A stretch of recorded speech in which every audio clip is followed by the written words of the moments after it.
Pemirsa, kita lanjutkan lagi diskusi terkait penangkapan petinggi Koalisi Aksi Menyelamatkan Indonesia bersama Koordinator Tim Advokasi kami, Abdullah Al-Katiri, dan tenaga ahli utama Kantor Staf Presiden, Doni Gahral Adian. Saya kembali ke Pak Al-Katiri menyambung yang tadi perbincangan yang terputus. Pak Al-Katiri, sejauh ini tuduhan polisi terhadap Undang-Undang ITE yang dilanggar oleh rekan Anda itu terkait apa? Postingan di media sosial kah, grup WhatsApp kah, atau apa, Pak Al-Katiri? Ya, begini, kan kami mendampingi, kami kan bertanya, mereka ini dikenakan pasal berapa? Setelah kami pelajari, rata-rata dikenakan pasal kebohongan, memberikan berita bohong, ya kan, menyebarkan berita bohong atau hoax yang menimbulkan keonaran, ya kan. Jadi saya bingung juga setelah lihat bukti-bukti berupakan chattingan, berupakan dan sebagainya, itu tidak ada perbuatan melawan hukumnya di situ. Itu chattingan terhadap fakta-fakta, kenyataan-kenyataan yang ada di lapangan ini. Nah, kalau memang dituduh bahwa kita menyebarkan hoax atau kebohongan, berarti yang benar yang mana? Kan harus ada pembandingnya. Ini loh yang benar. Begitu kami tanyakan pada penyidik, yang benar gimana kalau kami dikatakan kami itu bohong gitu loh. Ya kan? Dan kalau memang ada pembanding, kan seharusnya ada pembanding. Yang benar yang ini loh, itu pun masih kita kaji, kita uji apa benar bahwa demikian gitu loh. Kan fakta-fakta sekarang ini kan jelas ya. Ada undang-undang Omnibus Law, kemudian ada rancangan undang-undang ideologi ideologi Pancasila dan ideologi apa? Iya, dan sebagainya. Kemudian banyak lagi undang-undang COVID kemarin, undang-undang nomor 2 tahun 2020 yang mana di mana jika ada suatu kebijakan yang dibuat oleh pemerintah, oleh Menteri Keuangan itu tidak dapat dibawa ke ranah hukum. Itu semua kan bertentangan dengan Undang-Undang Dasar. Karena semua di Undang-Undang Dasar itu tidak ada orang yang kebal hukum. Nah, seperti hal-hal seperti itu. Jadi seperti Presidium katakan, ya kan, teman-teman ini hanya mau mengkritisi sesuatu yang fakta-fakta di lapangan dan sesuatu yang sudah pernah diungkapkan baik di media dan sebagainya, ya itu dikomentarin oleh mereka. Jadi visi dan misi kami contohnya itu jelas, itu gerakan moral dan konstitusional. Baik. Legal konstitusional. Baik, saya ke Pak Doni Gahral. Pak Doni, ya, dengan ditangkapnya sejumlah pemimpin dan juga anggota dari kami, ada tanggapan dari publik bahwa pemerintah anti kritik. Tanggapan Anda? Ya, makanya saya harus pisahkan betul antara hukum dan politik ya. Jadi penangkapan dan penahanan ini adalah proses hukum begitu. Ya, tidak dikaitkan dengan politik ya. Jadi tidak ada upaya untuk misalnya mengkriminalisasikan mereka yang berbeda pendapat ya. Pemerintah selama ini banyak dikritik, banyak digugat ya, tapi toh tidak ada masalah begitu. Jadi saya tidak ingin berkomentar mengenai proses hukumnya karena bukan kapasitas saya. Tapi saya berpendapat bahwa kepolisian bekerja secara profesional ya dalam proses mereka-mereka yang diduga melakukan pelanggaran hukum begitu. Apabila memang ada yang keberatan, sebenarnya kan ada mekanisme yang bisa ditempuh begitu. Ya, tapi saya hanya ingin mengatakan bahwa tidak ada niat dari pemerintah untuk ya mentersangkakan mereka-mereka yang berbeda pendapat, yang kritis, karena demokrasi kritik itu wajar, tetapi kemudian ketika demokrasi itu diisi dengan kekerasan dan ada orang-orang yang memobilisasi untuk itu, nah itu yang jadi ada dugaan bahwa para pemimpin kami ini mau memobilisasi massa seperti itu, Pak Doni? Saya tidak berkomentar itu. Saya hanya mengatakan bahwa fakta lapangan kemarin ada kekerasan, ada perusakan begitu, ya.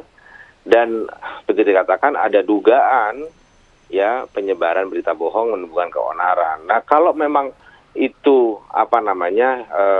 disanggah ya silahkan saja kan begitu. Tapi sekali lagi ini harus dibincangkan dalam koridor hukum ya, tidak politik gitu. Ya, kita ini negara hukum ya, artinya semua tindakan ya yang dianggap melanggar hukum atau diduga melanggar hukum akan proses secara hukum, tidak ada sangkut-pautnya dengan politik. Ya, kita bukan seperti zaman yang lalu gitu ya, di mana orang bisa ditahan karena aktivisme politik. Kalau sekarang kan tidak gitu. Ya, setiap hari kita lihat orang kritis di medsos, orang kritis di ruang publik, tapi toh tidak ada masalah ya. Jadi kalau memang ada keberatan, ada penolakan atau apa, ada mekanismenya begitu. Tapi sekali lagi dudukan ini dalam proses hukum ya, tidak politis gitu ya. Artinya sekali lagi saya hanya ingin menanggapi tadi, apakah ini penggiringan opini, apakah ini penggalangan opini untuk menyudutkan satu kelompok? Tidak ya, semua sama di mata hukum dan semua akan diproses secara dengan aturan perundang-undangan yang berlaku begitu, Mbak. Baik, silakan Pak Al-Kathiri ditanggapi. Iya, jadi begini, Mas Doni ini selalu mengatakan mekanismenya. Sekarang pertanyaan saya, apakah yang dilakukan oleh kepolisian itu sudah sesuai dengan mekanismenya, prosedurnya? Ini kan suatu kejahatan yang bukan extraordinary crime. Ini bukan teroris, bukan narkoba dan sebagainya. Seharusnya proses-proses prosedur yang seharusnya dilakukan itu harus dilakukan. Contohnya, ada kan pemanggilan lebih dahulu, pertama, kedua, ketiga, barulah kalau memang tidak hadir baru diadakan penangkapan. Ini rekan Anda langsung dicokok di tempat, kan Pak? Ditangkap begitu aja. Iya, semuanya demikian. Dan kebanyakan kalau nggak pagi hari, malam hari yang dilakukan, ya kan? Itu kan secara psikologis itu kan sudah pelanggaran HAM sebenarnya, gitu loh. Ya, artinya begini, kalau memang ini bukan sesuatu yang dikatakan tidak ada apa-apanya, kenapa harus dilakukan dengan tergesa-gesa dan seperti itu? Pertanyaan saya, apalagi beliau ini KSP ya, kan pasti tahu, tunjukkan pada kami kebohongan apa yang dibuat sehingga dia kena pasal kebohongan. Yaitu satu pemberitaan, penyebaran kebohongan. Satu saja tunjukkan kebohongan Pak apa. Doni. Kami pelajarin semuanya. Ya, coba supaya saya tahu bahwa yang partner bicara saya ini paham permasalahan. Baik, silakan Pak Doni. Karena kami mengikuti. Baik, Pak Al-Kathiri mohon maaf ya, saya mewakili kantor staf presiden ya, tidak bisa berkomentar tentang proses hukum yang sedang dilakukan oleh aparat kepolisian. Saya hanya mau menjawab tadi ya pertanyaan, apakah ini penggiringan opini begitu ya, apakah ini sebuah penggalangan opini? Saya hanya menjawab itu ya. Soal apakah prosedurnya itu sudah tepat atau tidak, itu kan saya kira itu ranah kepolisian.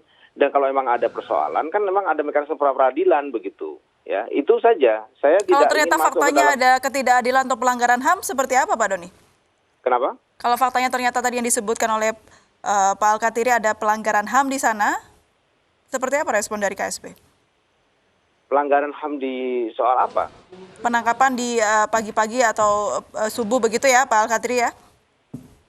Saya tidak Ya, terlalu paham di mana pelanggaran HAM-nya. Silakan dijelaskan kembali Pak Al-Kathiri. Saya juga bingung ya kalau saya sekarang berkomunikasi dengan orang yang tidak paham. Tolong dihadapkan pada saya orang yang paham gitu loh. Kalau hanya bicara prosedur ini dan sebagainya ya semua memang harus sesuai prosedur. Ya kan?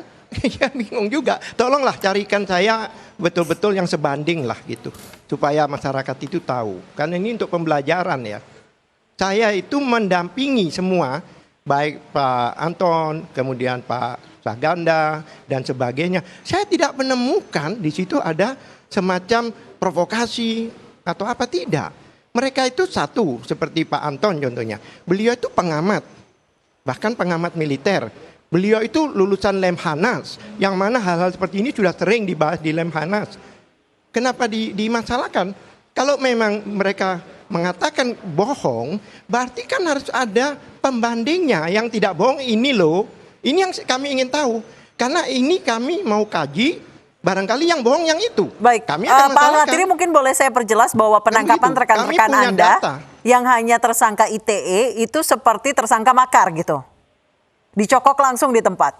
Loh bukan, artinya kalau itu kejadian yang biasanya ditangkap, ya, ini bukan tertangkap tangan ya, kejadian apalagi yang punya Anton itu sudah berapa bulan, berapa tahun yang lalu dan sebagainya itu dimasalahkan gitu, 5 bulan yang lalu kalau nggak salah. Kan aneh, bukan kenapa harus tergesa-gesa gitu loh. Berarti Maksud dipermasalahkan saya, extraordinary sikap crime dari itu biasanya penegak hukum teroris, yang tidak narkoba, kemanusiaan karena begitu ya itu Pak, yang tidak ada dampaknya luar kemanusiaannya biasa. begitu ya Pak Al-Katiri ya. Ini cuma pasal yang ancaman pidananya 4 tahun dan sebagainya. Bagaimana bisa menghadapi sholat, bahkan yang menangkap pun puluhan orang. Bayangkan, apa nggak stres? Ini seorang yang intelektual, pengamat. Bahkan dia sebagai ketua forum anak TNI dan polisi gitu. Dan dia mempunyai kewajiban moral dan dia berhak untuk mengkaji itu semua. Kan kalau hukum itu kan tidak berhak, dia berhak. Karena dia pengkaji, yang mengaji itu. Dia mengaji, bikin penelitian tentang itu dan sebagainya. Jangan lupa ya, beliau ini lulusan Lemhanas. Pak Doni, tanggapan dari Pak Al-Katiri adalah adanya penangkapan yang terkesan terburu-buru oleh aparat. Seakan memang pemerintah itu ogah untuk dikritisi. Apakah dari istana sendiri memang ada pembicaraan soal kekhawatiran terhadap pemimpin dan anggota kami yang mungkin akan memanaskan kondisi atau demonstrasi yang tengah dilakukan? Tidak ada. Artinya saya hanya menjawab sesuai dengan kapasitas saya. Betul kata Pak Al-Katiri tadi. Ya kalau sudah bicara proses hukumnya, maka memang harus ada perwakilan dari kepolisian. Ya untuk menjawab itu kan saya mewakili KSP di sini. Ya saya hanya ditanya apakah ini penggalangan opini, ya apakah ini sebuah rekayasa, apakah pemerintah anti kritik. Ya saya dari mewakili pemerintah saya mengatakan tidak ada begitu, tidak ada upaya untuk membungkam kritik ya atau mengkriminalisasi mereka yang berbeda pendapat. Hanya itu Mbak yang bisa saya Laporan sampaikan. dari pihak kepolisian dan juga pembicaraan di lingkup Jadi KSP tidak sendiri. ada kekhawatiran sama sekali dari pemerintah terhadap mereka yang berbeda pendapat. Tidak ada sama sekali. Ya berkali-kali juga ada gugatan, kritikan dan lain sebagainya tidak ada. Kalau ini bicara kritik ya, tidak ada upaya-upaya untuk mengkriminalisasi itu. Tidak ada sama sekali gitu. Tapi kalau sudah pada proses hukumnya, apakah ini sesuai dengan prosedur atau tidak, apakah ini ada pelanggaran HAM atau tidak, ya, maka itu bukan kapasitas saya, Mbak. Karena itu harus dijawab oleh perwakilan dari aparat penegak hukum.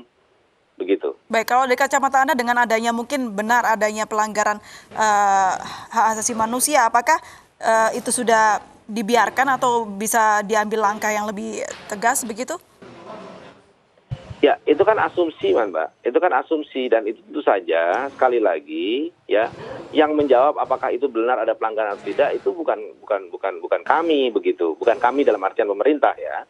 Ya, tapi dalam hal ini ya para penegak hukum ya. Jadi itu kan saya kira ada prosedurnya ya, ada aturannya, apakah ada terjadi abuse di situ. Nah, itu kan saya kira harus ditanggungjawabkan dan harus diklarifikasi. Itu silahkan saja begitu. Tapi sekali lagi kalau dari pemerintah ketika ditanyakan apakah penangkapan ini ada kaitannya dengan sikap pemerintah yang anti terhadap mereka-mereka yang berseberangan, tidak ada sama sekali. Begitu, Pak. Baik, terima kasih Pak Al-Katiri, juga terima kasih Pak Doni sudah bergabung dan berbincang bersama kami di Anyu Sore. Selamat sore.